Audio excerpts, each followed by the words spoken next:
Welcome to the Good Buds podcast, the show where good buds smoke good buds and talk about them. I'm Curtis, I'm Shank. Isaac. and this is episode 78, airing Monday, June 13th, 2022, on Spotify, YouTube, Anchor, Google Podcasts, Apple Podcasts, iHeartRadio, and many more. Thank you for joining us. Oh, we Today- haven't finished to count that.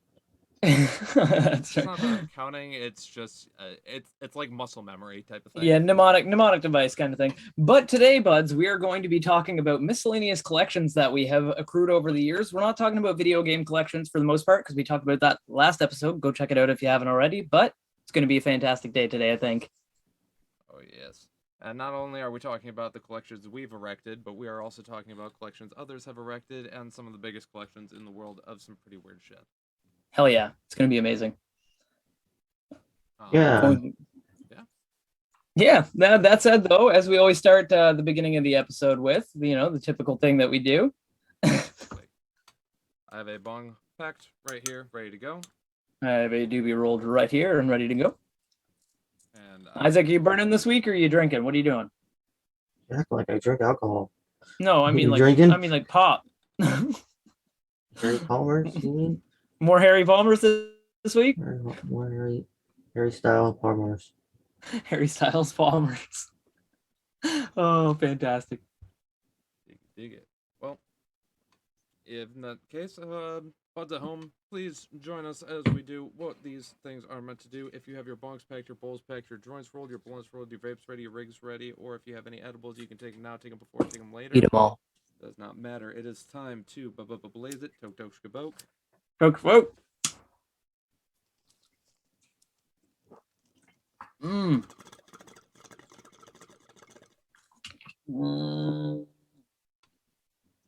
Curtis, what are you burning for the beds this week at home? This week I am burning on some new stuff that I just got called White Truffle. Little prepackaged eighth. Let's see. Michigander Fire is the company. Nice. Prepackaged. But yeah.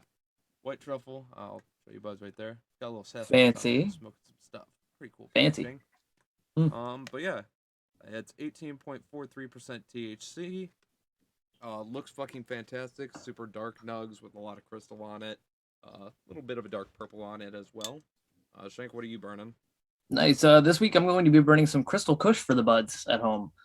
It's going to be some tasty stuff. It is a hybrid. It sits at around 23.6% THC and 0.1% CBD.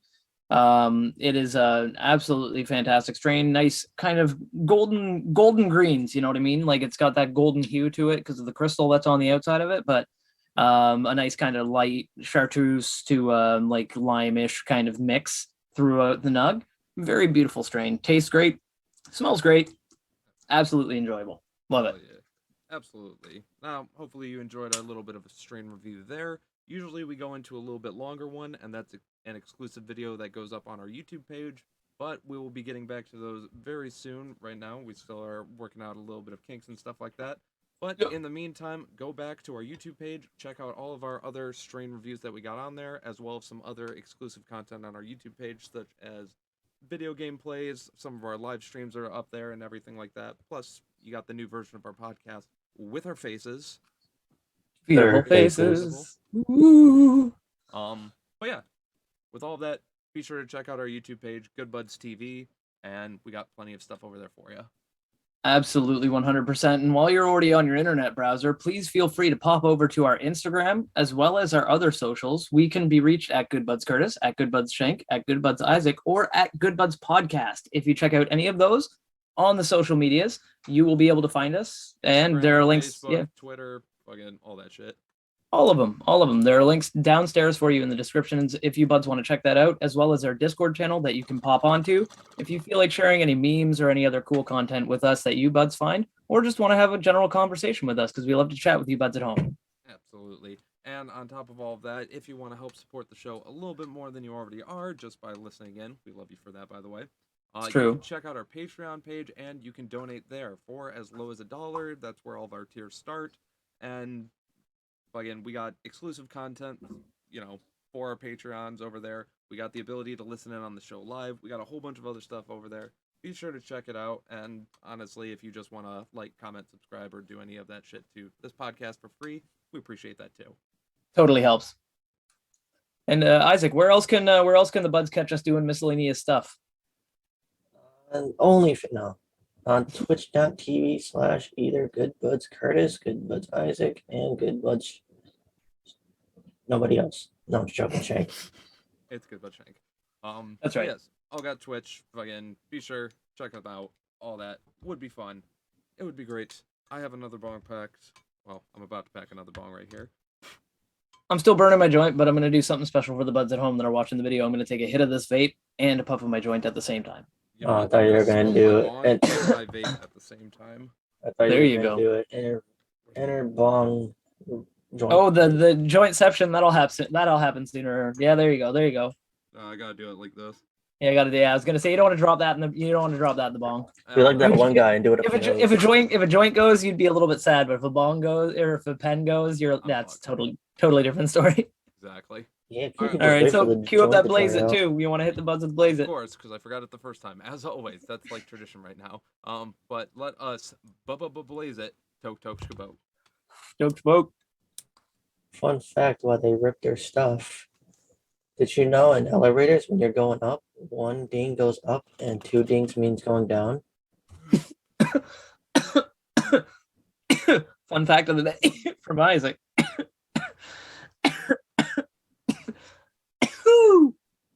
That felt good. Another fun fact: you only hear one ding on Tuesdays. Same. Because we're going up Up.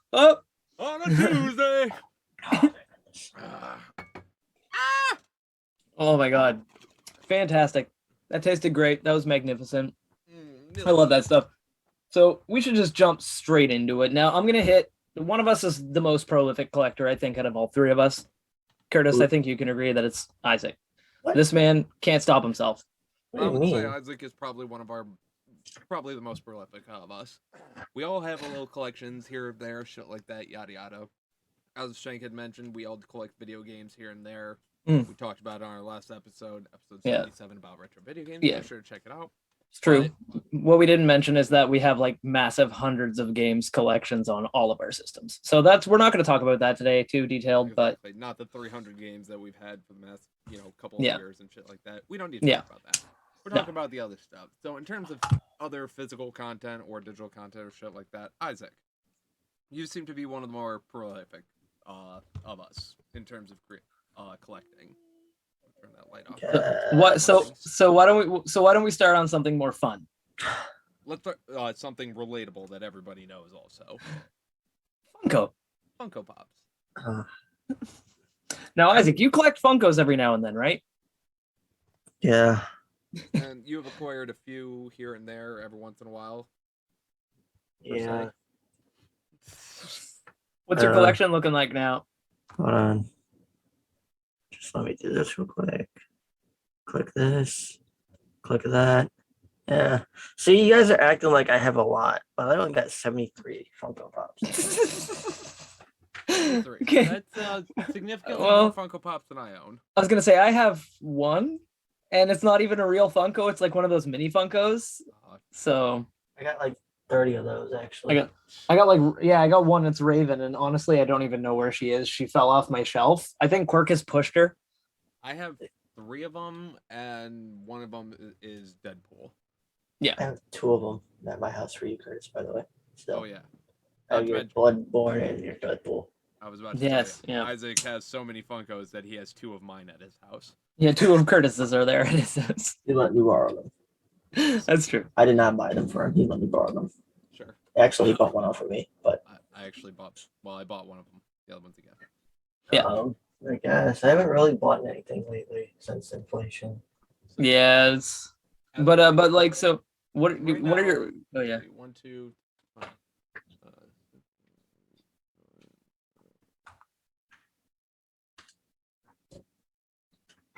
Curtis is counting. I have about 20 Funko Pops in total. See, that counts as a collection at this point, I think. It's a small collection. It's a small collection, but it's a collection. And not to mention, out of that collection. Oh wait. I think if you have Okay, more than I think if you have more than 10, like more than 10 of the same thing, that's probably considered a collection at that point. Okay. So Safely. I have over 20 Funkos, and out of those over 20, I also have the 3 minis that I mentioned. I have a Funko Pop Christmas ornament of Deadpool. I have the one that we were just mentioning with Isaac, where it's a giant Deadpool, which is, very big size. And then I also have a, like, double the size of a normal one, but I have that size for a Big Daddy. Yeah. From BioShock. So I think with all that combined, I'm at like 27 or 28. Nice. Yeah, most of mine are the figures. I do have the Fruity Pebbles plushie I made. Yeah.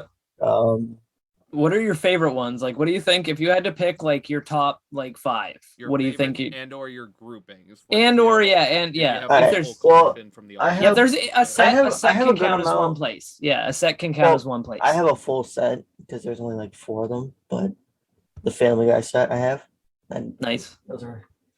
They don't make those anymore. Nice. Yeah, comment down below if you buds want to have a Good Buds podcast custom Funkos. Comment down below. But if we're talking, I have like the Someone most will do that on Etsy, I'm sure. in one collection. Dragon Ball.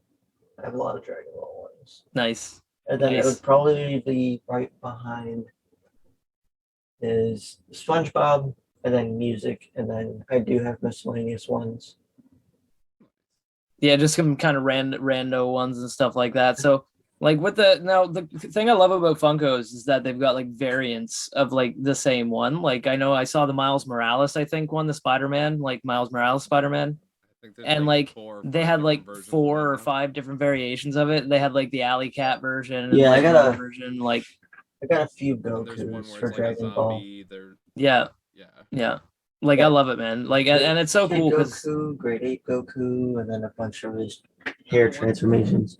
And the one thing that I love about this, and I'm sure we'll get into it a little bit later, is it's doing exactly what the Beanie Baby craze did, and separating popular ones into individual stores. So you would have to go to the Hallmark store for this, you'd have to go to Walmart for this, and Myers for this one. Yeah. Well, they region lock stuff, right? Like it's to create false inflation or false scarcity. Right, but not only region locked, this is regional and store locked. And store locked, yeah. So in order for you can't get the same at CVS as Walmart, you know? Right. Like if there's a Funko Pop drop at a Walmart in Canada and a Walmart or whatever you guys have in Canada, Walmart. Yeah, we have Walmart here. Yeah, we got Walmart. Yeah. So Walmart's everywhere. I figured. But we have Walmart.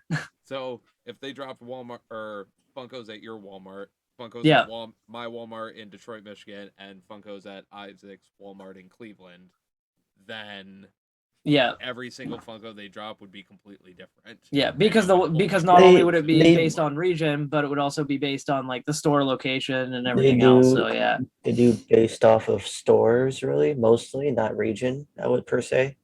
It's more of like a store thing, like I think GameStop exclusive.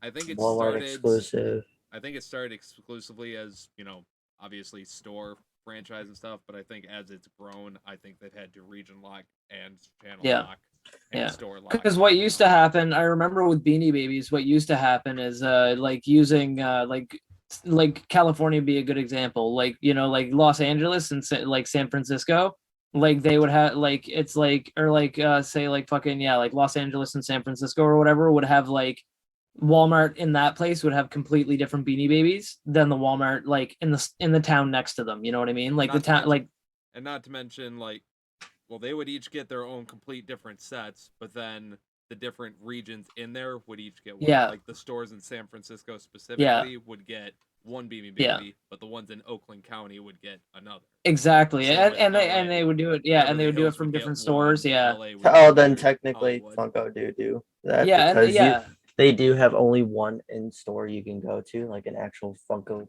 store, and it's an LA.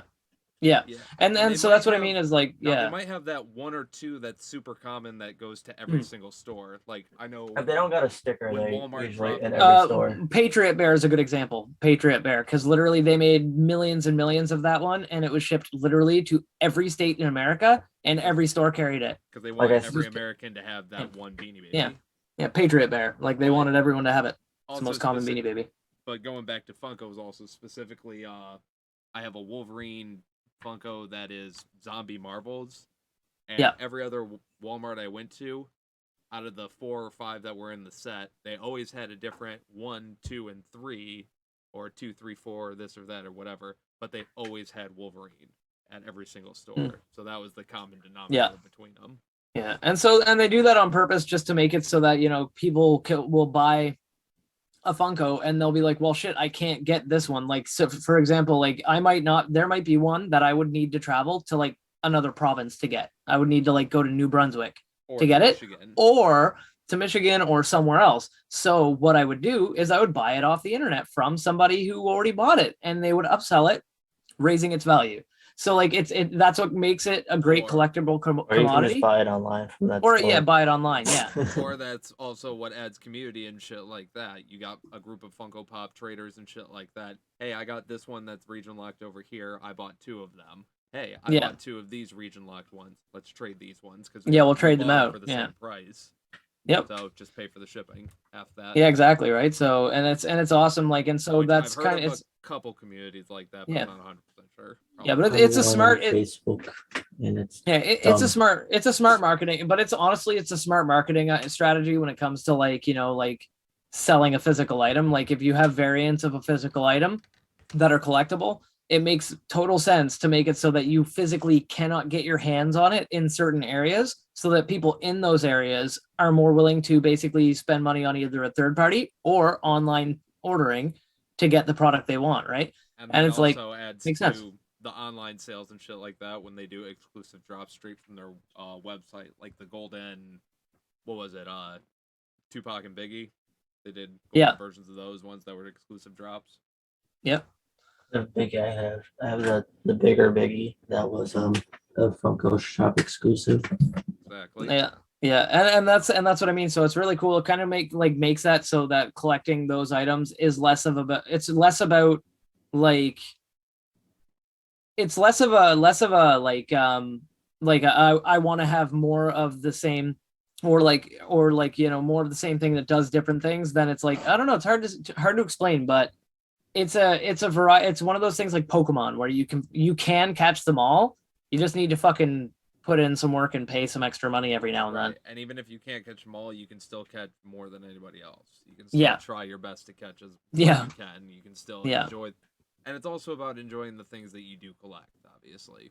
Oh, absolutely. If you're going to find something you like, obviously, if you find stuff that surrounds personality of you, then it works. For example... I was just about to ask, like, what kind of collections do you? Because we know Isaac got those Funkos. What do you got for like that? Say the few Funkos that I do have are all ones that I like the show. I like the fucking. Yeah, mine are all like shit I like. It's nothing like you tailor it to your taste. I don't have this. Right. Yeah. You didn't just get a Care Bear because it was a rare exclusive drop, and you're gonna read it later down the line. You got it because you were like, "Fuck, I love that Care Bear." Like that. No, we're not shitting on the hardcore exclusive collectors who will just collect anything and everything that has anything to do with it. I only do it based off stuff I like, unless it's in my PlayStation collection. And it's something I don't have. But do you ever intend to build an entire wall of Funko Pops in their boxes? If it's based off shit, if I get enough from shit I like, yeah. Oh yeah.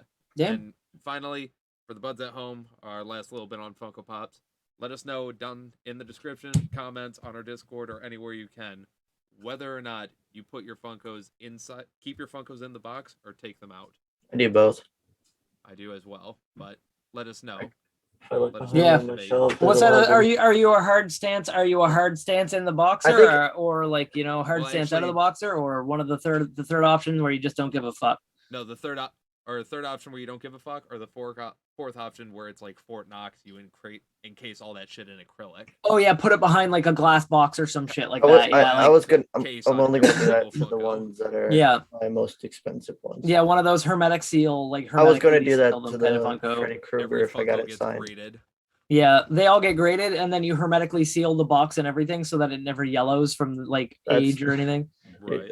I'm taking offense because I was going to do that when if I was going to get Robert England to sign mine. Well, for Recruiter. that would be you enshrining the exception. that would be you enshrining the signature, not you enshrining the Funko. Like that's totally different. Like enshrining is something that's been signed by someone, so the signature never becomes fades. one and a That's totally different. That's totally 100%. I would be like, obviously protect that, but like just every Funko you buy, that's a little much to me, in my opinion. But little bit. let us know, like Curtis said down below, like if you think I don't care, but unless it's expensive.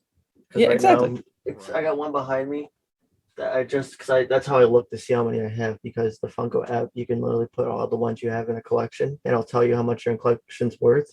Ooh. Based off of like how much they recently sold for. And yeah, I just checked and I have one that sells for like almost $100. So box. Nice. Yeah, that's gonna stay. Bought that one on sale because GameStop was trying to get rid of it. Yeah, that's gonna stay in the box for sure. That's Mhm. gonna stay in the box for sure. So Curtis, now we've covered one of Isaac's collections pretty extensively, which is awesome. Funko's great. If you collect those, comment down below, let us know. But what kind of collections, if any, like that you can think of that are something that you take pride in? Because I know we all know you've got a prolific cannabis collection that you take a little bit of nuggy nugs and put them together. But I mean, like, what other kind of stuff do you have that you may have collected over the years that you're proud of? I have two collections that I am particularly proud of. So again,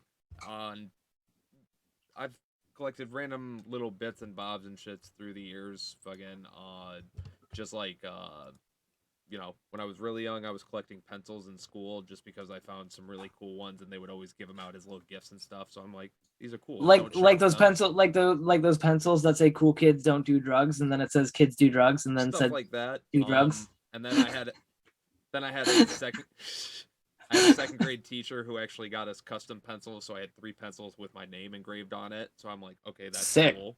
That's fancy as fuck. And then I would always go to the dentist, and they would give you fucking like 3 or 4 pencils. Like, here you go, you were such a good kid. I'm like, fuck it, I got pencils now. Yeah. All right, cool. Add them to the collection. And then Free at some point, I decided to get into art, and then I used every single pencil. They were gone. Gone. That's why you were collecting them the whole time. You didn't even know it. Just so I could use them. Just so you could use them someday. Other than that, I won't consider collections of any of the things that I've hyper fixated on over the years and just became, a really massive hobby for a long time. And then I'm like, okay, I'm going to give up on this.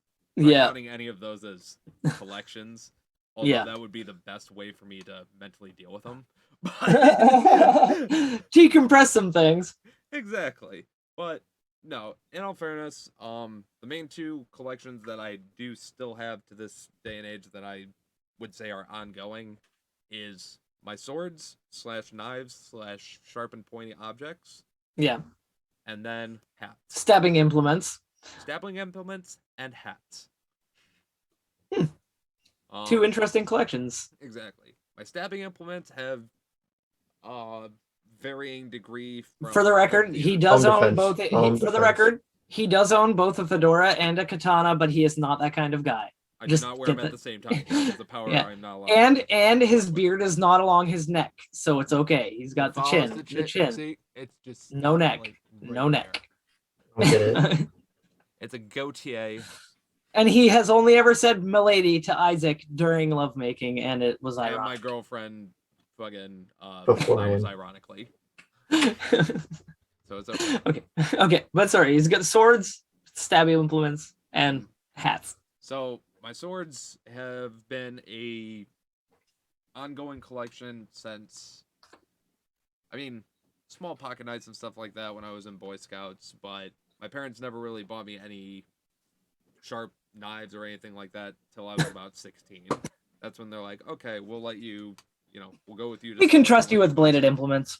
Exactly. Bad mistake on their end, but it happened. Bad idea. So no take backsies. Around this time, I also had some friends who were 18 years old, so they started going out buying weapons, and they're like, hey, we'll resell it to you for $35, shit like that. So I started gathering swords and knives and little implements and shit like that. Went to a pawn store, and they had a whole bunch of knives there that were like $10 to $20 each. And I just fucking bought them out, and they were all fucking cool. Now I have them behind my cowboy hat and my really awesome jacket from our old sponsors. Fuck them. but they're cool. But yeah, there's a whole bunch of swords and shit and knives and stuff like that back there. Yeah, I have, it is this- hanging back there. Yeah, that jacket is still fucking lit. I don't even give a shit. Lumen Spot is badass, even though they never really gave us any money or anything like that. Fucking, they have some cool but shit. they're shit happens. So, yeah, I have now acquired in my collection, I believe, over. I would like to say 12 knives that I would consider daggers or hunting knives. Yeah, Long, fixed blade knives. That you would carry in a sheath, rather. Multiple folding blades and pocket knives and shit like that. A couple butterfly knives. Throwing blades of various sorts and stuff, such as little tiny ones that you just, yeah. cheap throwing stars, really professional throwing stars, as well as professional throwing knives, including Nice. some made by Smith & Wesson, the actual gun company, and a couple made by actual knife makers. Liddy, man. Um, I know you've got at least a couple kunai. couple kunai, yes. One of them is firmly attached to the assault weapon. That's right. Oh my god, they can actually see it now! Oh my god, they can Budz! see the assault weapon! Budz! This is the It's the- assault weapon. It's the assault weapon. We're Which I don't know which side. oh. Which side am I pointing to? Oh shit. This one? This one? This one? I just realized This I one? realized to show that. Yeah, no, it's fake. I mean, huh? It's an airsoft gun. They It literally is. have airsoft channels, like dedicated to airsoft. Okay, yes. It didn't So, have the orange tip yeah. on it, but yes, that was an airsoft gun. It is an airsoft gun, and with not to the mention kunai. not to mention the slide was taped with duct tape with a kunai and a salt shaker and a torch. It's fine. Anyway, ladies and gentlemen, sorry. The most was dangerous thing excited. there was the salt, because it'll cause high cholesterol. Strip the flesh, salt the wound. Am I right? It's true. A couple of kunai knives. I have and then finally the swords, the actual swords. Swords. Swords. So I'll take S words for 1,000. So I have a couple broken swords, multiple, I would call them just straight stainless steel bullshit, cheap Chinese blades that just kind of Wall hangers. Cool. Yeah, they're wall hangers, but these are the even worse wall hangers that you can't even possibly have battle ready. Like as soon as you Yeah. use them on anything, they snap instantly. Well, yeah, that's a wall hanger. That's like a complete replica wall hanger. You just it looks good over there, but if you ever had to grab it and swing it at anything, you'd probably hurt yourself. Destroy. Do you want my is it 18th century? 18th century Mexican Revolution War sword I got? Fuck Yes. No, you're not getting it for free. I think. All right. I do have a naval cutlass somewhere, but I don't know where that's at. Pencil. Probably under it's under your pillow somewhere, I think. No, that's the machete. Oh, okay, yeah. I A have real Kukri- weapon he can use. I have a Kukri Machete that is made Nice. by Cold Steel. Convenient. I have 3 Maul katanas, which I have slightly modified so they do kind of work, but not really. I still wouldn't trust my battle. No. With that, I also have 2 normal katanas, actual battle-ready physical katanas that cost me lots of money. Like real katanas that are actually used for katana things. Katana things. Yeah. I also have a broadsword that I have it. It works on fruit. I don't know if it works on bone or anything else. Still gotta test that one. Butt busters. Well, yeah. We're gonna have to have like a Mythbusters thing where we basically like test like these miscellaneous things to see if they break. Yeah. But anyway, yeah. Fuck ton of sword, knives, Yeah. weapons, other stabbies, bladies, other shits. But Sharp pointies. the one that I definitely have a lot more of is hats. I have been a fan of these sock hats, beanies, fucking sock caps, stocking caps, whatever it is you want to call them from your area. But I call them beanies, and I have been Yeah, wearing them beanies. since I was 6 or 7. My dad had this one specifically, which I still have somewhere, and it is a almost all black beanie, except for a big skull on the front that kind of just covers the top. And it looked badass, and it was a small hat. It fit me perfectly, and I loved it. So I wore that shit everywhere until Yeah. my parents finally, or until my dad's like, I want that hat back. So he gave me a new hat. So I started wearing that hat. And then I wore that hat out. So then I started wearing another one and another one. And eventually it kind of became like my security blanket. Rather than carrying around a blanket or a stuffed animal, I just always wore a hat. Yeah. I kept my hair clean. I, tried to get it out in the sun and shit like that. But if I didn't have to take my hat off, I didn't want to. No, it's nothing wrong with wearing a hat, man. Some people are like, "Oh, it'll make you go bald faster." It's like, no, it won't, dude. Not if you're not wearing like a hat that's like super duper tight. I got Like, pretty and you got them strong thick, luscious hair. locks, man. Yeah, you got. And I've not to mention there have been years where I've worn hats consistently, like all the fucking time, and my hair is so thick you couldn't shoot a Sherman tank shell through it. And then it was to the point where through middle school, I would wear hats outside of school. And then when I got to high school, I'm like, all right, I'm in high school. Like, what really is the point of, the no hat rule that is, around? So I start wearing hats, and they're like, no. I start wearing hats, and they're like, no. I keep trying to wear hats, and they're like, Yeah. you can until school starts. And then they're like, okay, no. So then I wear it into my first hour of class, and they're like, after a couple months, all right, fine, as long as you're not disrupting anything or wearing anything. Well, that's what I mean. stupid. I don't get the point of the no And then hat I rule. started wearing it into my 6th hour class, and the same thing. After a month, he's like, okay, whatever, you're not disrupting anything. Your hair's out of the way. You can play your instrument better because it's band. Yeah, fuck. It's So like then I start wearing it during hats lunch. make sense. So I start wearing it during lunch, and they're like, hey, why are you doing that? I'm like, to keep the hair out of my face while I eat. Okay. Good enough. Yeah, just slowly but surely, I just started adjusting, where I could and couldn't wear a hat. And at Yeah, they that never point, it really was had a just- no hat rule in my high school. I don't See, think. they had that in my high school, and I used to wear hats all the time too. Like Yeah. the It ones was that had like mainly- it wasn't like the beanie ones. It was just the ones with like you had the brim at like the front. baseball caps. Yeah, Yeah, people I just would wore wear hats those- if they I would wanted to wear wear those in the hats. I don't summer. know. in the fall and the spring. I think the main They had a thing- problem with those, but when I would wear my beanie for the wintertime, because I would wear a beanie with the fuzzy ball on the top, Yeah. they didn't care for that. For some But with reason, the one with the brim, they were just like on my ass all the time. it was weird. For some reason, all the baseball, and sports teams who would wear an anchor bit or not, or who would, have a school themed hat. Yeah. on, anybody who had one of those on representing the school colors and the logo and everything. Well, that was Didn't matter fine. how they wore it, but they were allowed to wear it. That was fine. It's weird. Yep. Well, But- no, and that's what I mean. It's I one of really those should things have where just it's gotten one of our schools, authentic It's- beanies and just worn that around. They had Yeah, one but specifically for marching band that I did. those have. kind of rules. Those kind of rules are literally just rules of conformity. They're like rules to make people have to conform to something and get used to basically being told you need to do this thing that's stupid and you can't really argue against it. And You like also- it's yeah. also that one thing where it's like, hey, we've had one or two students who do this very disruptive thing with hats or this or that. yeah. So rather than yeah. singling them out, nobody in the school. is Yeah, allowed rather to. than educating that one kid, we're gonna punish everybody, and it's so and so it's one of those things where those kind of rules, it's like dress codes.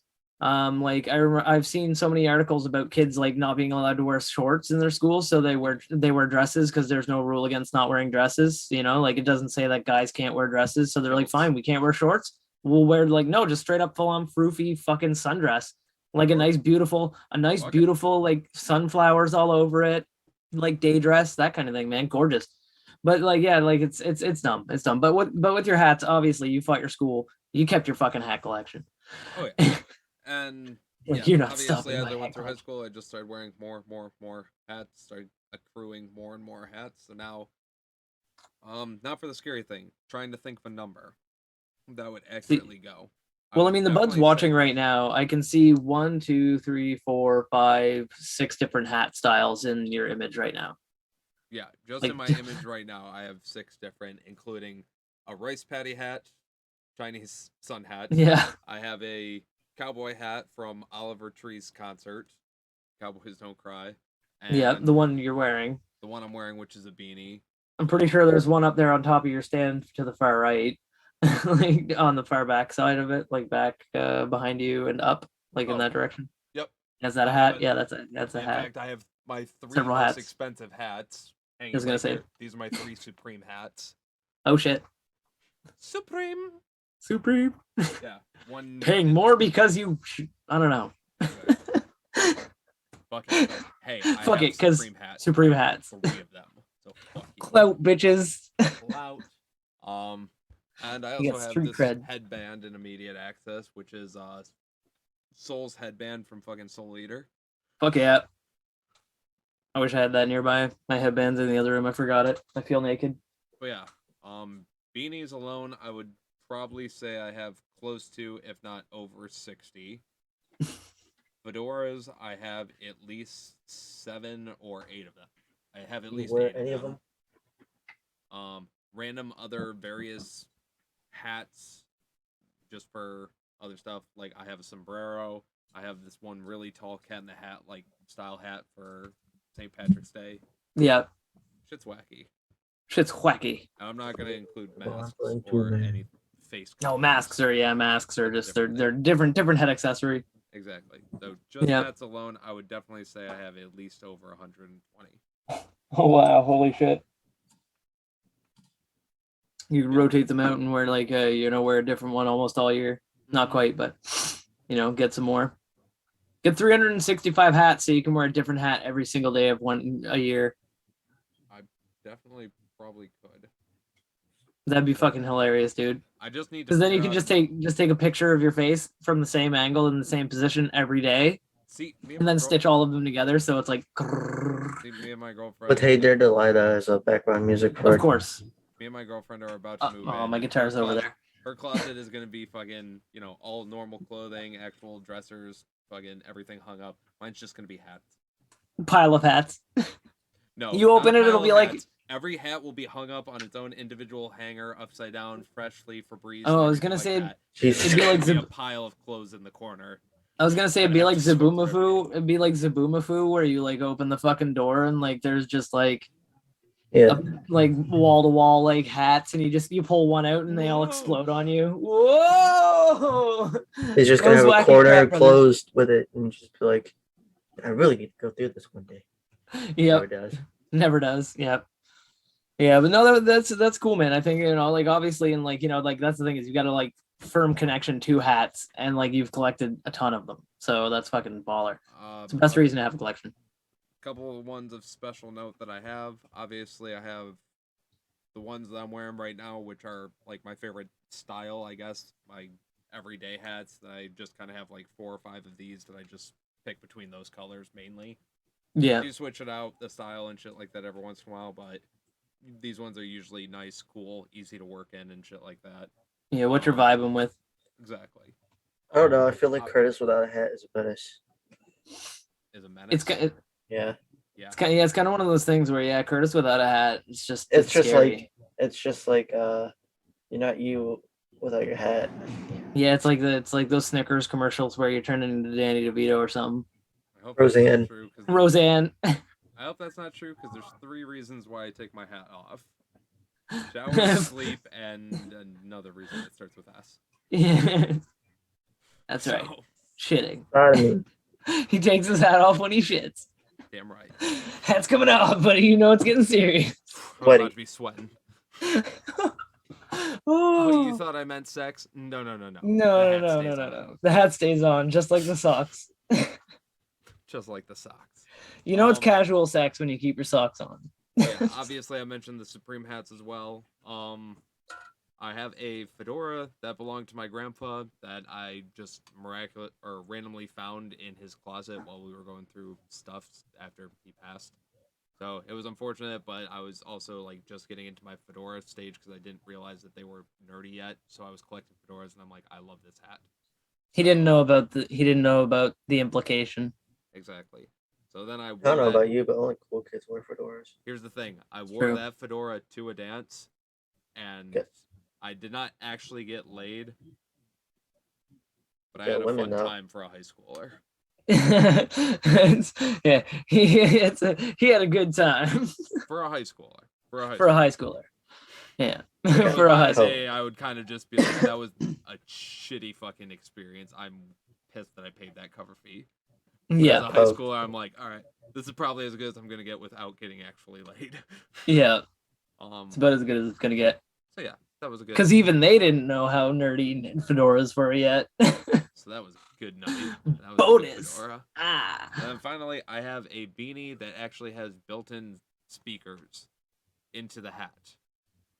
I'd They be can wearing that all removed- day. They can be removed to wash, but yeah, you can have little headphones, or you can flip them inside out and turn your volume all the way up, and it does work as speakers that are coming out of your head. Yeah, I would just use that all day. I'd just every day, all day. The quality, Like I'd be is sitting, not I'd be bad. sitting there right now, just like I'd just like rip out the speakers, and I'd like rip the speakers out of these headphones and like like smoosh those in there. Oh yeah, Just No, take if some I better get- pots. yeah, I definitely Yeah. should fucking change out the wiring and stuff like that, because literally it's just like these little square bricks that kind of just sit against you. Oh yeah, you could totally just tear the pots out of some headphones like these ones or whatever, and like just put those pots in there. or just put fucking earbuds. Or earbuds, yeah, Yeah. earbuds would be fine. Yeah, That'd be fun. But anyway, yeah, that'd be good. yeah.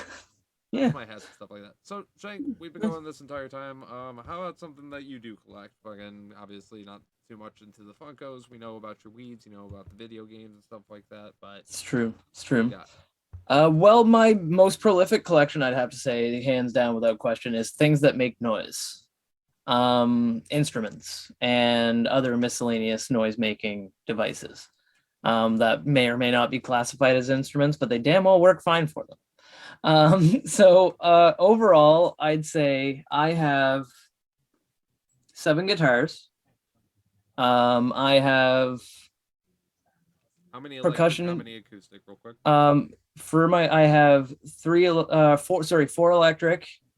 One's electric acoustic. So 5. Okay, And it's hard to 4 straight electric, 1 Yeah. hybrid. yeah, and the other one is just acoustic. I have an Emperador Les Paul copy, which is probably my favorite guitar, but I don't play it very often because it kind of is only really good for one type of music that I don't really play, which is like it's a rockabilly guitar. So it has a very, very rockabilly style sound to it. It's like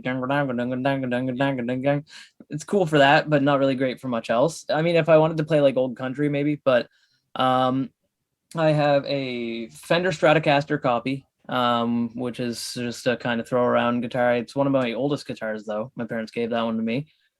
And it's nice, but it's not super duper good. Like it's okay for just like, if I was gonna start a pop punk band, I'm golden. But anyway, I mean, honestly, my favorites would just to narrow it down, would have to be my black Godang, because I have a Godang guitar, which is really, really nice. Sounds great. It's good for every style of electronic music, like electric guitar and shit like that. And my electric acoustic Ovation, which is my most played guitar. My Ovation electric acoustic, my stepdad helped me buy it a long time ago. I was like 13 or 14, maybe. So a long time ago, like almost 20 years ago. And I went into the music store and I had saved up money. I had worked like side jobs, mowing lawns and other shit like that. And I'd gotten birthday money and everything else. I'd saved all my fucking money to get like cash, to get money, like to buy a guitar. Like, and I was like so stoked. So my stepdad drove me to the music store and I had like 400 and something bucks. And I was like, okay, I can get like a decent acoustic, right? That's all I wanted. So I went into the acoustic area and I played like every guitar in that fucking room. I had to touch every single fucking guitar in there because I was like, even if it was like $4,000, I was playing it that day. Right. And like basically I fell in love with this Ovation electric acoustic and I absolutely fucking loved the thing. It was my favorite instrument that I had touched in the room that day, but it was $755. Yeah. Touch. Yeah, touch. Don't touch. What did I Touch. just get through telling you? What did I just get through telling you? But fucking It only hurts when you touch it. it's true. It hurts when I touch it. Well, your finger's broken, so stop fucking touching it. Stop touching things. But yeah, so I fell in love with it though. But it was like $755, and my $400 something would not cover that. And my stepdad was like, well, I don't know, like let's bring it to the counter and maybe we can work out a deal with them or something like that. And I was like, okay, like I don't think so, but you're the adult in this situation and I have no idea what I'm fucking doing. So yeah, let's go ahead and do that. So we brought it up to the counter and stuff like that. And basically, like I took out my money and fucking he was like, yeah, I'm just gonna pay for the rest of it. And I was like, fuck, oh my God, like what? Like, where did the day? But like, I freaked out obviously, and it was amazing. And I was like so stoked. And it's like to this day, my favorite guitar that I play it almost every day when I play guitar at some point. Like it's the guitar I play. It's literally right over there. But basically like that's just covering my guitars. Like, you know, over the years, like I've collected electric. I've bought and sold a couple. I've had like a Flying V that I sold. I've had a couple bass guitars that I've bought and sold whenever I went through a bass guitar phase. Real quick, anybody who says Flying Vs are fun and cool and all that stuff, They suck. Suck. They suck. Absolutely. They suck. It sounded like trash. It was uncomfortable to play sitting down during practice. I had to practice with a strap, like standing up, which standing up is still it's a fucking heavy guitar. Yeah, so it's awkward and it's heavy and it's body heavy. So like you're always constantly having to fight the body swing, and it's just like I did not like it at all, which is why I sold it. About it is the slight fact of the style. It looks cool. It's sharp. You're like, man, that looks sharp. It looks like you're going fast when you're standing still. That's why people buy that guitar still, because it's like it's trash. It's not a great guitar style. If you're gonna get one, if you want a pointy guitar, get a BC Rich Warlock. They're pointy. They don't sound great, but if you throw some EMG pickups into them, they do. And they're not as body heavy, so they don't fucking swing down around on you. Right. And you can play them sitting down. So anyway, your percussion. But anyway, onto my percussion. I have a drum set that's not set up right now. It's sitting currently over there behind my setup over here. I also have like, I guess, a pair of spoons. You could count that as a percussion instrument. And I do mean actual legitimate spoons, not just kitchen drawer spoons. I mean like professionally made, like actually like crafted, made for musical spoons. I have a washboard, which is a percussion instrument, like one of the classic washboards. Actually, I had a glass one, but I was scared to use it. So like, because it was like, it felt wrong, like raking a metal, yeah, it was a glass, and it sounded cool, but it felt really weird raking a metal fucking thing over it. So I was sketched out by it. So I got a metal one, which was really cool. But the metal one that I got was like a modern metal one. So it was like actually really put together very well, and you could bend it and everything. It's fucking neat. And that's in the closet in the other room. I haven't touched it in ages because I haven't needed it for anything. When's the last time you needed a washboard instrument? You know, like, so basically like I also, I have a washboard clip-on tie that my stepdad got for me.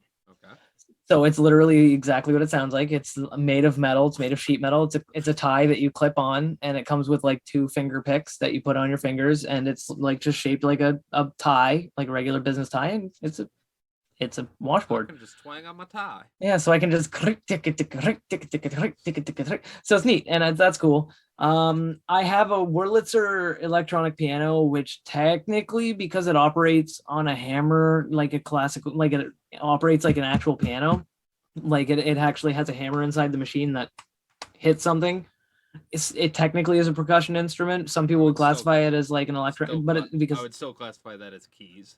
Well, keys are, but that's the thing, is a piano is a percussion instrument because it uses hammers to hit. I know pianos and keys. And keys are different because, yeah, like, but it's hard to say, but keys are their own separate. But it does use percussive hammers, is all I can say. But it's a Wurlitzer, and it's keys are a sub-genre of percussion.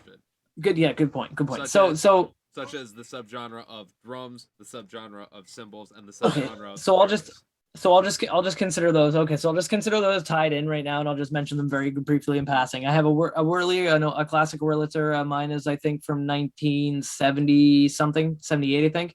Yeah. It's pretty good. Needs some electronic work on it, but that's okay. Like, I just need to order some expensive tubes that I can't afford yet. Donate to the Patreon on the podcast here so that we can use our actual money for that kind of side project shit. Also, I have a Casio keyboard, which is a full-scale Casio keyboard with MIDI outputs and stuff like that and that kind of thing, but it's not fantastic. It's also from the mid-90s, so it sounds like a keyboard from the mid-90s. I'll put it that way. A little outdated. Yeah, like, it sounds interesting, but not great. So that aside, and one more. I have one more percussion instrument, and this is one I can actually show you, Budz. It's right here. And it's a pan drum. It's from the Himalayas. This one's specifically from the Himalayas. And it's right here. Wait,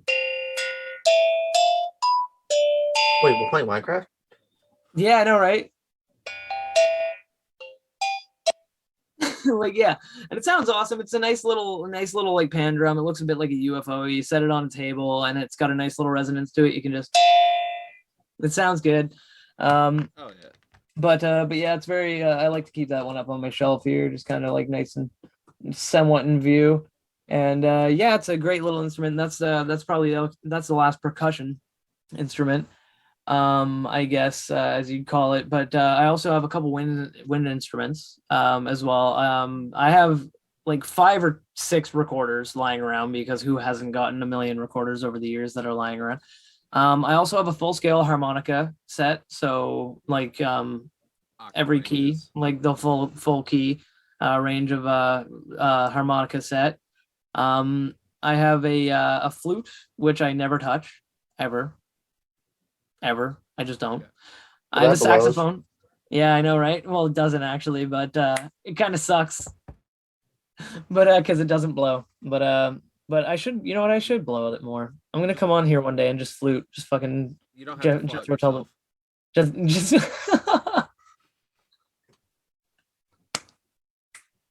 But oh, I have a mini saxophone. Okay. Which is exactly what it sounds like. It's a saxophone that's like a half scale, and it sounds like dog shit, but it's cool. I had a melodica, but it broke. Not because I was angry with it and threw it, Fuck you. Reasons. but it broke. Stampede. It was a stampede of buffalo. Actually, it was a complete stampede of buffalo.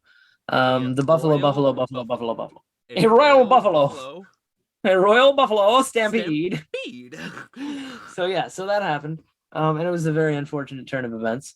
But also one of my favorite of wind instruments, I think it's probably like the most, like my favoriteest of favorite things, is my nose flute, which is like, it's not like a flute like what you'd imagine, like a doodle-doot, but it's this weird, almost looks like a manta ray, but you put it over your nose and you blow into it with your nose, and by changing the shape of your mouth, you make songs.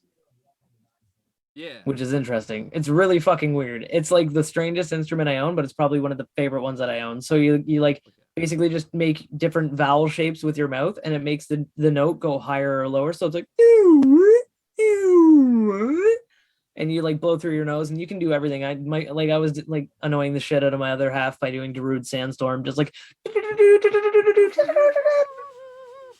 yeah, and it was very annoying to her, but I absolutely had the best time of my life. So if you ever get a chance to get your hands on a nose flute, it's a novelty instrument. Everyone can play it, and it's super duper funny. I want one of those, and I also want a fucking mouth harp. Yes. Sure Oh yeah. you have a mouth harp. I was literally gonna say I have a jaw harp, or a juice harp, or a juice harp, or a mouth harp, or whatever you want to class. No, some people call it straight up juice harp, but hey, it's a thing. But there's glass harmonica is another term for it, but there's a lot of names for it. But it's yeah, there's a lot of names for it, and I do have one of those. I got it actually from my grandfather. Like he had given it to me when I was a kid and taught me how to use it, and then I forgot for years how to play it, and then I learned how to play it again, like because they look like super simple, but like, you know, like if you're not doing it right, you can vibrate your teeth right out of your fucking skull. But for stranger instruments that I own, I'd say I own a djembe drum, so like a little djembe kind of drum. It's really cool because you can tighten and loosen it to make the head of the drum make different notes. It's kind of like a bongo but fancier. I own something called a Strum Stick, which is a 3-string atonally tuned guitar type instrument where you literally cannot play it wrong.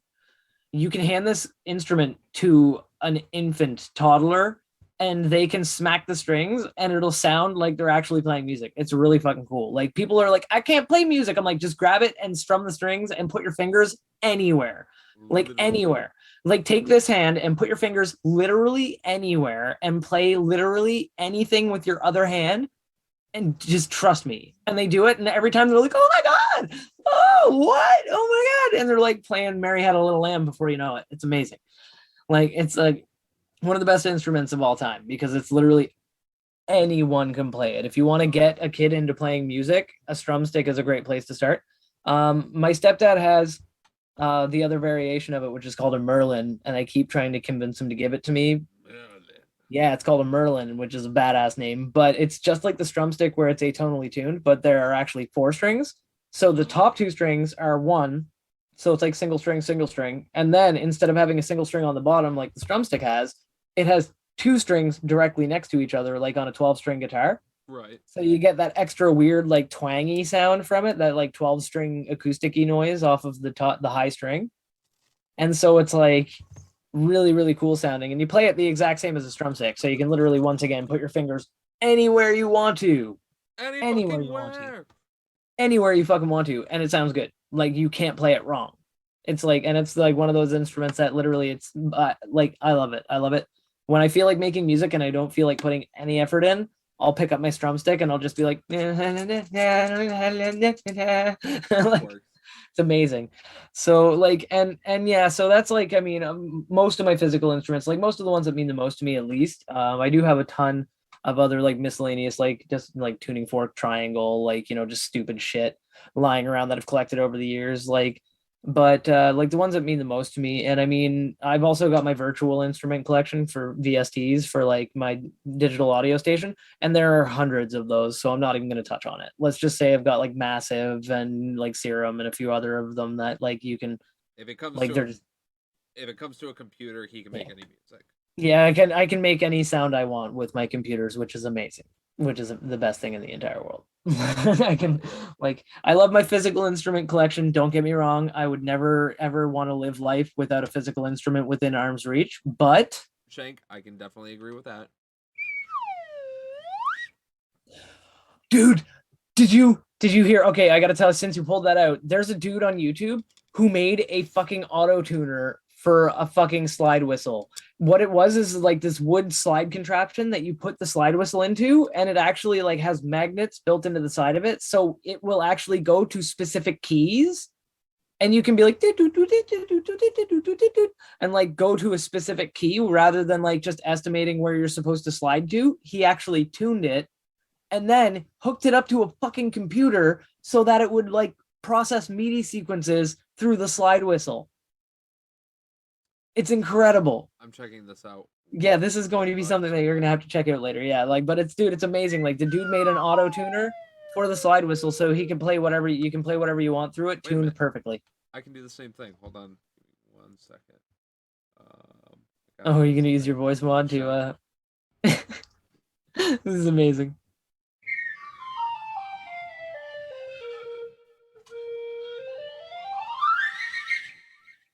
It's incredible. Oh, yeah.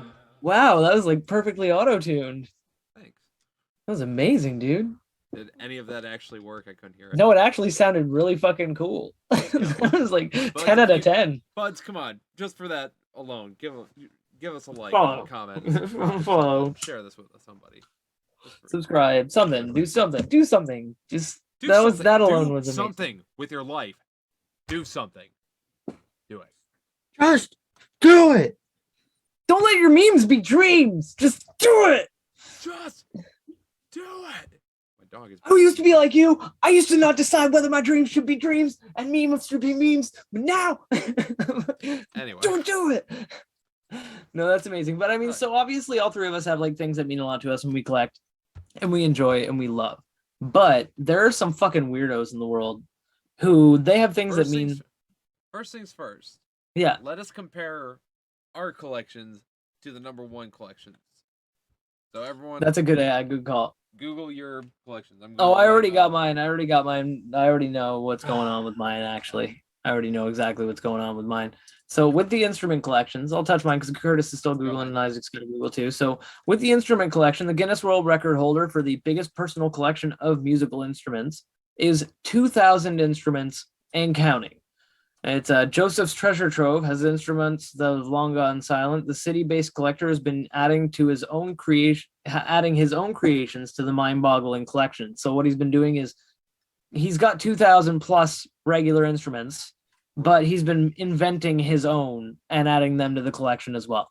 So like this dude's got me beat by not only having the already amassed collection of instruments from around the world, but he's inventing some that I will never be able to own because he made them. So specifically for himself to add to his collection. To have in his collection. So yeah. Imagine him sitting there and he's just like, I don't want this carrot for lunch. Wait a minute. Drill, drill, drill, drill. 2,469. Yeah, carrot ocarina. Exactly. Cocarina. A cocarina.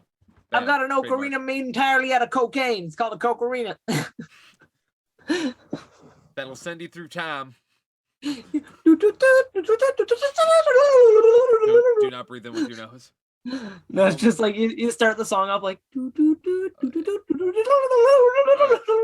So for me, for hats, it is Roger Bucky Legreed from the USA. He has a Roger Bucky Legreed. He has a collection of over 100,336 different hats from all over the world as of March 2nd, 2010. He has amassed since 1970. His collection has become so popular that he had bus tours to his home. Yeah. All hats, shapes, shies, beanies, cap. Mainly it looks like sports caps. Which I think would be the obvious answer. If you buy every single sports cap that comes out every season, which is a lot for every team individually by itself. Anyway. Usually home and away colors for every team. Multiple different varieties throughout the year. Exactly. They'll usually do a camo version, a pink version, a pink camo version. Yep. Fucking 12 different variations of their own red, colors. green, blue, whatever their own colors are, variation of home and away. Exactly. I remember when I went to visit the Ford Field in Detroit for the Detroit Lions. Yeah. Mind you, relatively shitty team based on stats and stuff like that at the time that I went. This was like the year after they went 16-0. Or 0-16, I mean. Yeah. So, very terrible. Went to their merch store and there was still literally like 30 different variation of the jerseys and hats and everything like that. And their colors are just white, blue, silver, and blue. But silver and blue. Silver, blue, all silver, all blue, silver, all silver, blue, all metallic-y. So, silver with random blue things on them, blue with random silver things on them. Exactly. So while I look at weapons, and specifically bladed weapons, because I have somebody else to talk to. Isaac, what about Funko Pops? Well, it hasn't really been updated since 2021, but the most I am finding is 7,095. Oh wow! Damn. That is a lot of Funkos. 126 of them are actually signed by people that he's met. He's got more than just Funkos. His apartment is literally covered in toys, like figures and whatnot. Just anything Funko related, probably? Nah, not even that. He said he's already collecting toys for like 20, 25 years. Yeah, and then when Funko started up, just went for it. Funko started up in the 2013, 2014 era. Yeah, so he probably just was already collecting toys, and then Funko started coming out, and he thought, "Oh shit! Well, I like all these movies and TV shows and other things like that. I'm gonna grab those too."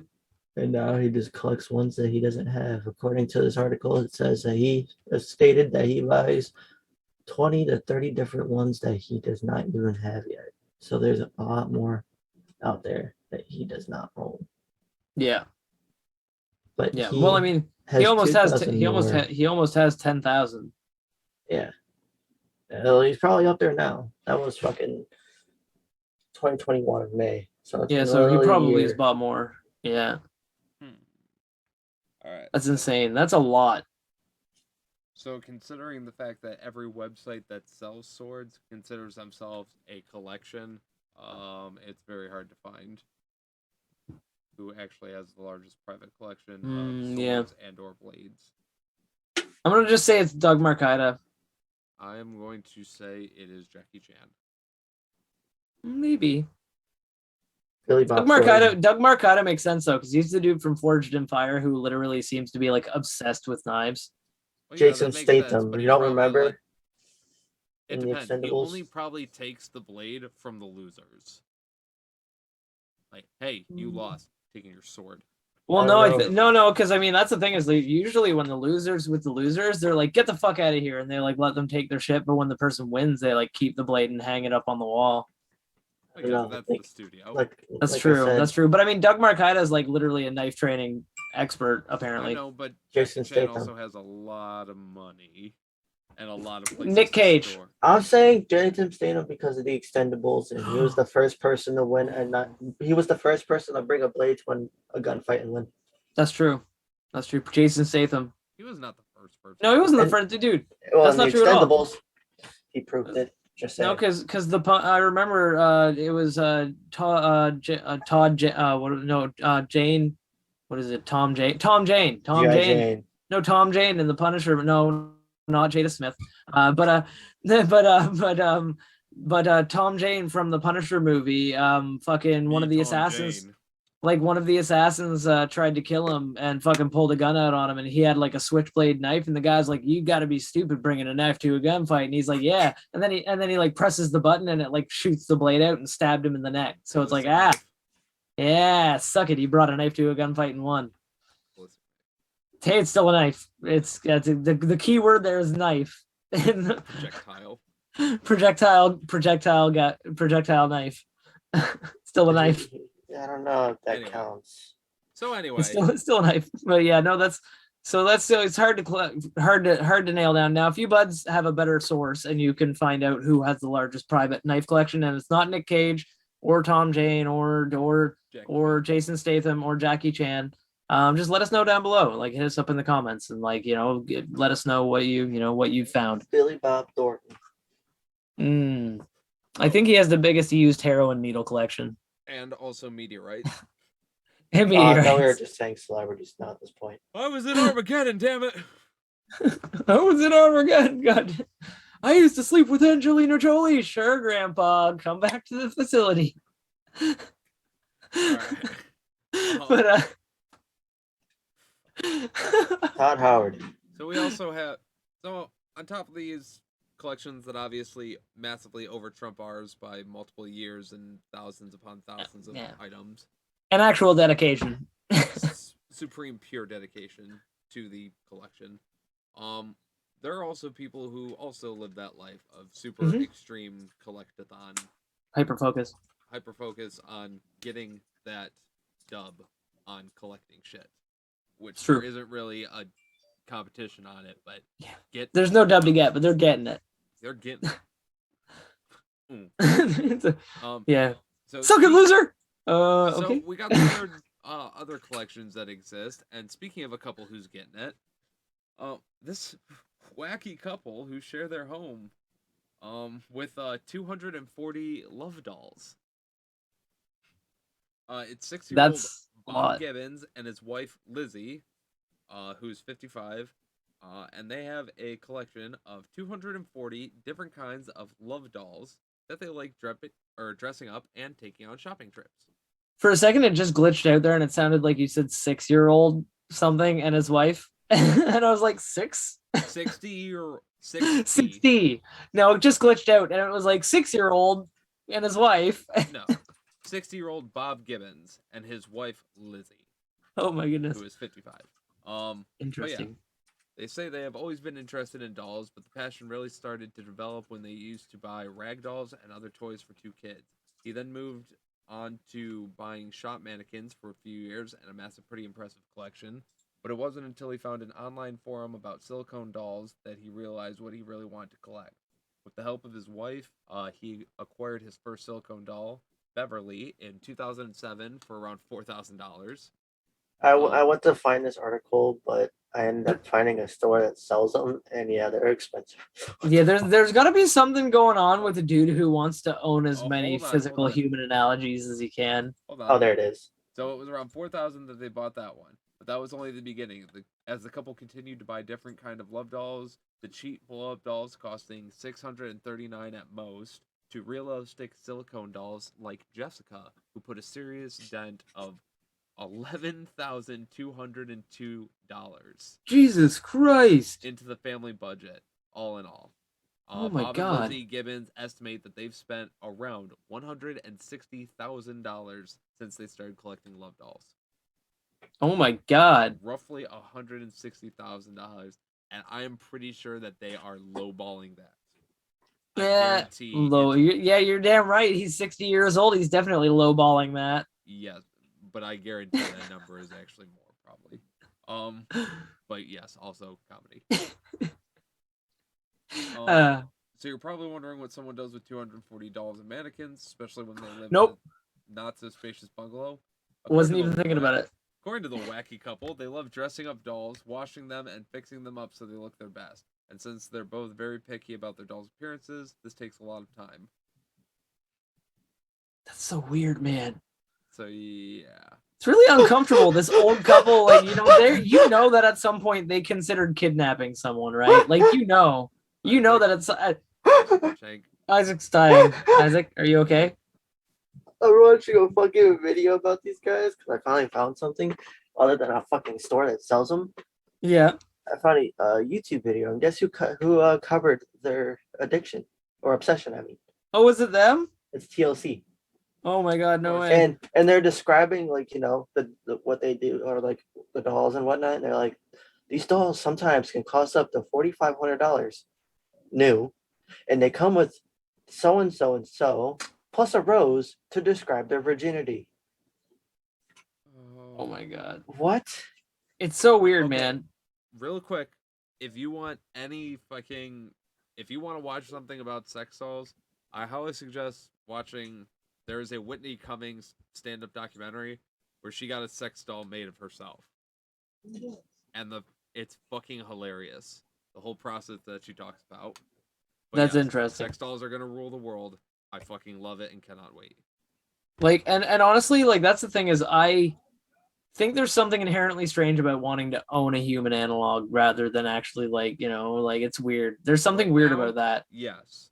In the future, it's going to be the popular thing. So everyone get used to it so everyone can become normal with it so I can get it. Right now I won't, but I will when it's popular. So let it be popular already, damn it. God damn it. Oh my god. Can't you just ask for like consent, like ask your other half to like consensually just lay there and not do anything? Consensually? What the Are they putting that? They're putting it in the coffin. Yes, I can do that. Of course I can. That is the obvious answer is yes. No means no. Isaac, real men don't rape. Oh shit, must have been Buzz Lightyear. You were supposed to say the words with me so I didn't seem so masochistic. At first, I got this video playing at WoW, and I'm just like... Fuck, that's not the word I was looking for either. I'm high, shit. Dude, they were just... I think misogynistic. They look like... That's the word I was looking for.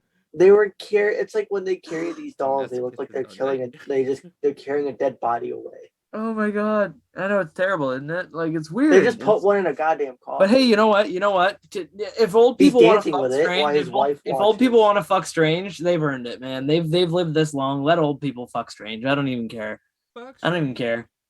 Just do whatever you want. If you want to do some weird old fucking, do it. If you want to do some weird young fucking, do it. Just make sure it's consensual. And if your lover's made of silicone, then they always say yes, right? So fuck it. They're fucking dishwashable. They're dishwasher safe. Like fucking. There we go. They have removable vaginas. Yeah. So obviously that's an interesting and albeit strange collection. But like I said, let old people fuck strange. But I got an interesting one here that's not sexual, or old people are weird. It is weird though. It's the world's biggest back scratcher collection. Ah, yes. Yes, the world's biggest collection of back scratchers. So Manfred S. Rothstein, I don't know, depends on which side of the fence you fall on, never has a problem dealing with an itchy back because he owns about 675 back scratchers, which is what the Guinness Book of World Records apparently says the world record is. He's gotten them from over 71 countries, and the dude, oddly enough, is a dermatologist. So he's a doctor who deals with, Don't they usually say the fucking, you're not supposed to scratch your skin, you're supposed to pat it, use lotions, creams, stuff like that. Yep. Back scratchers. Yeah, dude's a dermatologist, so his job is to like deal with people's skin, and he's like, back scratchers, back scratchers. Oh, this one's just metal spikes. Here you go. This will be useful on you. Yeah. Oh, you got a really itchy back? Here, have this one. It's actually made with a real bear's claw. It's made with arugula. Yeah, arugula. This one's made of pine tar. But And like, this one's made of bees. yeah. This one's made entirely of beans, and this one bees. Make sure you enunciate properly. You never know which one I'll hand you. Beans. Bees. Yeah, but straight up, dude has like a ridiculous. Yeah, knees. but but fucking yeah, no, 71 countries, 675 back scratchers. That is a ridiculous collection. And yeah, he keeps them safe at his dermatology clinic. So when you go to his clinic, you walk in there, you get to see all 675 back scratchers just chilling out, max, relaxing, all cool, ready to scratch up some skin. I found something that reads off a bunch of weird collections. Oh, there you go. All right, so yeah, number one. Unopened Coca-Cola bottles. It's not that bad. Oh. Okay. It's So not just pick terrible. like an interesting one. Just number two. find one really stupid. I have a list Pencils. of like 43 over here. Pencils? Pencils. Fuck you. How many? Let's see. Next time you're searching for a pencil to scribble a note, think of Tushar. Not pronouncing that. Who's Black and never ball. How many pencils? I got the same site in front of me here. who's It's never lost for writing utensils. He owns almost 20,000 pencils in his collection, including much more than the familiar number 2 pencil he holds in his possession. A pencil plated 22-karat gold he only used by Queen Elizabeth II. And another is a more of an 8-foot long pencil. Hopes Got one something day that's to 8 feet long open for him. a pencil museum to share his impressive collection to the public. Yeah, I'll share this pencil with the public. Something that's 8 feet long. and What 8 feet about, long. I don't know why that I mean pencils and unopened Coke bottles, that's not terrible. But Okay. banana sticker collection. Oh shit. You're familiar with the stamp stickers collection? But Yeah. did you Like- know like there's a Chiquita market for different banana? types? Yes, basically. And the one that Mm. says fucking Just the sticker that's on the banana of the bundle of bananas and you the buy. one that says Dole Banana, Basically. and the one that says United Fruit Company before they became Dole Banana. I think we're out on ideas now. And the one that says fair trade. And the one that says Aldi's, peanut butter. the one that says Kroger, or Piggly Coffee Wiggly's. cup lid collection. All right. I have another one here real quick for anybody who, I think that it's Doctor Who. But in 2011. Oh, Whovians. Yes. In 2011, Rob Hull's collection of a whopping official record of 571 Daleks. I think it's safe to Jesus assume that Christ. he has doubled since then. But yes, various sizes, shapes, sizes. It's the little robot with a whole bunch of balls on him. Jiminy Christmas. Danger, That's danger, a lot. Doctor Who. Exterminate! Exterminate! Oh, those things. Yeah, those things. So it's an extermination robot. I don't know how legit this one is, but woman collects 2,000 used condoms. Oh my goodness. Oh, no. Personally? I- Or did she just find them? Displays them on her bedroom wall.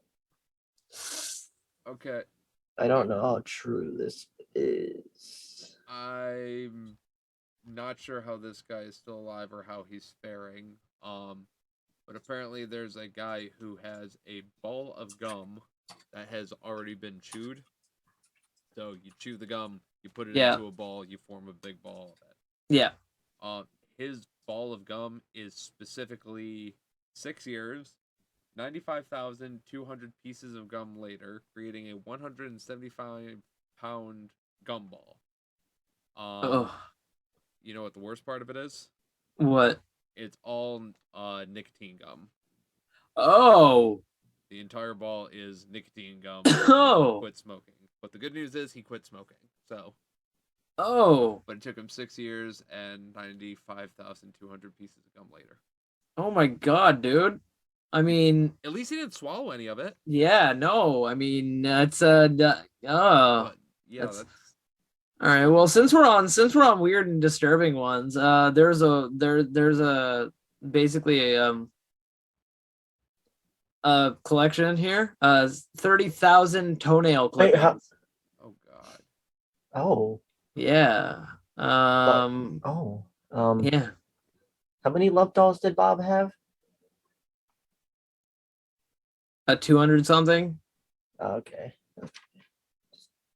Yeah, 200 something at least. Like, So I'm looking at oh, an article right now. Someone in Tokyo. oh, here's a good one.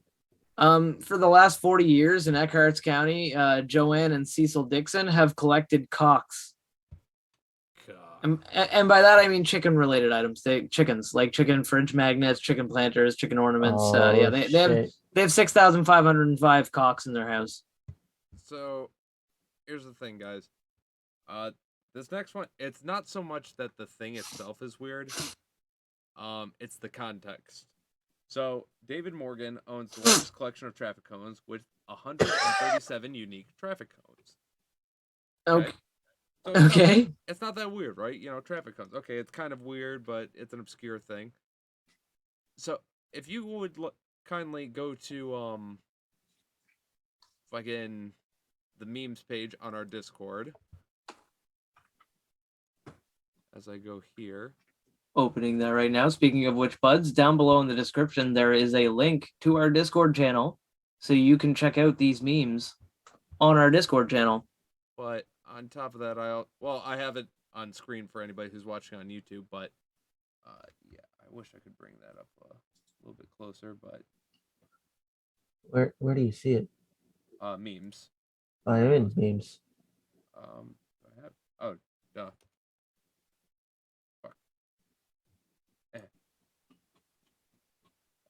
So we're looking at the memes page. And while he's posting that, Graham Barker has the largest collection of belly button fluff. He started collecting belly button fluff back in 1984, and he now has 22.1 grams of belly button fluff. I got one.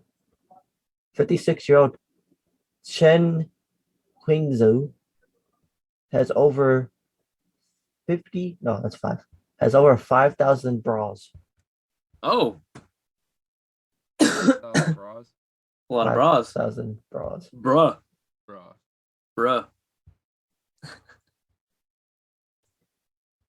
That's bonkers. Do I upload a picture? The picture's here. Why can't I? Am I not sending it? Let's see. Do you have to press enter or anything? Or? Oh, this guy has Curtis beat. Oh, there you go. Oh. I hit him multiple. Oh. Okay. Oh. Oh. Yeah. Oh. Those are cones. Where's the rest of that cone, Budz?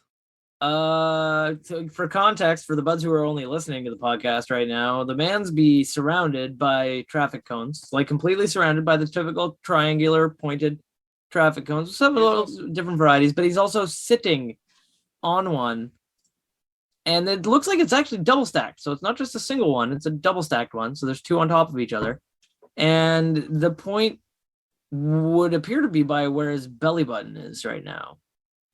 Yeah. It looks deep up inside him. Yeah, that looks That's pretty the one uncomfortable. He chose to, sit on. That is the picture that he chose to send for his collection of traffic cones. Why would you sit on one? I'm not sure, and I think with all of that, that guy was definitely. I see the belly button fluff, and oh my god, he was deaf. I know that dude. That dude. I here, hold on. Hold on 1 second. I'm gonna send a copy of that to memes as well, because I think memes deserves. Oh, okay. So this is the article that you were looking at. But I'm not.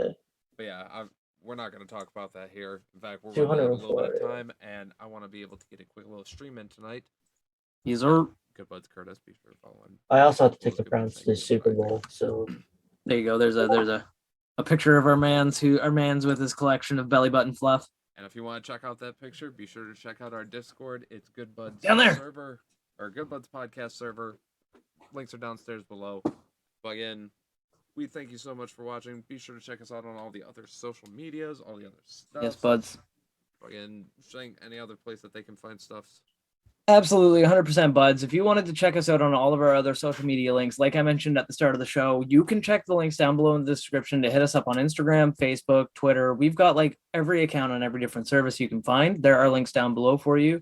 At Good Budz Curtis, at Good Budz Isaac, and at Good Budz Shank are usually the 3 names that we go with. So if you search them up, chances are you'll find them. And we also have a Discord channel Curtis was just popping off about, which is amazing. Memes, conversation, all kinds of cool shit like that. We would love if you buds would join us there. Absolutely. And one more time before we end the show, I have a bonk pack right here ready to go. I have a joint ready to relight.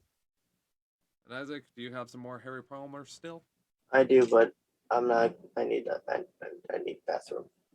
Okay, yeah, he's not. So He's Isaac's gonna... gonna skip scan skedaddle, but Yes, I please am. stay in the Zoom call. But leave your microphone. Yeah, You want? Oh, you will you take it with me? yeah, bring it with you. I want to hear it. Alright, so let's just mute Isaac here. And let us real quickly here, Shank, let us, and well, all the buds out. And buds at home. Yeah, of course. If you have your bonks packed, your bowls packed, your joints rolled, your blunts rolled, your vapes ready, your rigs ready, your edibles, you can take them out before, later, it doesn't matter. You Eat can 'em take all. at any point. It is time to blaze it. Tok tok skaboke. Choke, choke.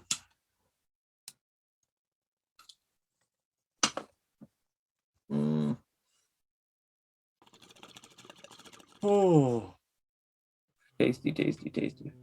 All right. Once again, buds, thank you so much for joining us. We appreciate all of you stopping in this week and being here for the podcast. Remember, like Curtis said, check out our YouTube channel and check out our Twitch because Curtis is going to be live streaming, Isaac's going to be live streaming, and I'm going to be live streaming at some point by the time you hear this video Absolutely. or see this video or whatever. So, with all that, again, thank you. Be sure to like, comment, subscribe, all that. We will roll one for the road, and we will see you next week on the Good Buds podcast. Later, buds. Later.